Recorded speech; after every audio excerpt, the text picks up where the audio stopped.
The clock on the wall ticked to 2 p.m. as Aisha adjusted her hijab and settled into the worn plastic chair in the small coffee shop on Main Street.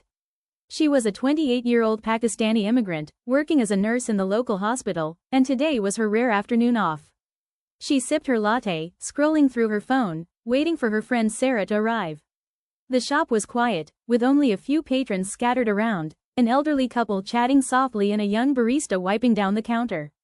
At 2:02 p.m., the door chimed, and in walked Bob, a burly white man in his 50s, wearing a faded baseball cap and a flannel shirt. He scanned the room, his eyes narrowing as they landed on Aisha. He muttered under his breath, something about these people taking over, but loud enough for her to hear. Aisha glanced up, her heart sinking. She was used to the stares, the whispers, but today she just wanted peace. Bob approached the counter, ordering a black coffee with a gruff tone. As he waited, he turned toward Aisha's table. "You know, this place used to be nice before all you folks started showing up," he said, his voice carrying across the room. The barista froze, and the elderly couple exchanged uneasy looks. Aisha took a deep breath, deciding whether to engage. At 2:04 p.m., she replied calmly, "I'm just having coffee, sir."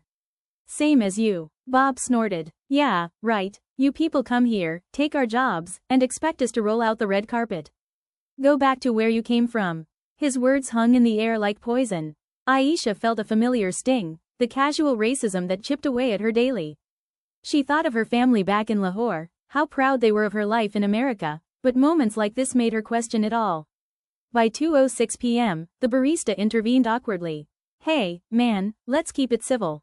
But Bob wasn't done. He stepped closer to Aisha's table, pointing a finger. "Civil? Tell that to her kind. They're the ones causing all the problems, terrorism, welfare cheats. I pay taxes for this country." Aisha's hands trembled slightly as she set down her cup. "My name is Aisha. I work at the hospital down the street. I save lives, including people like you. What have I ever done to you?" Her voice was steady, but inside, anger and hurt boiled. Bob laughed derisively. "Save lives? Probably just here on some visa scam.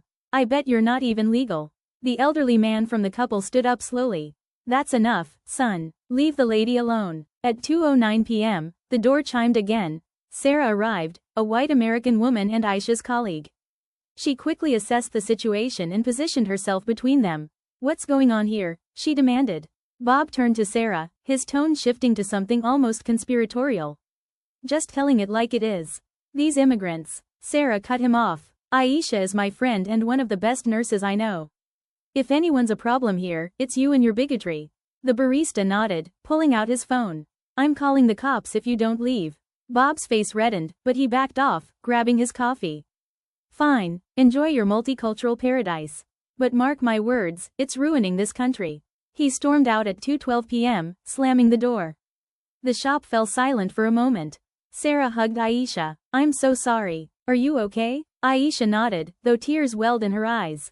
"It happens more than you'd think. 15 minutes, and it feels like an eternity."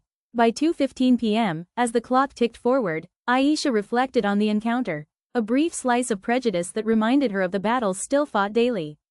But with friends like Sara, she found the strength to keep going.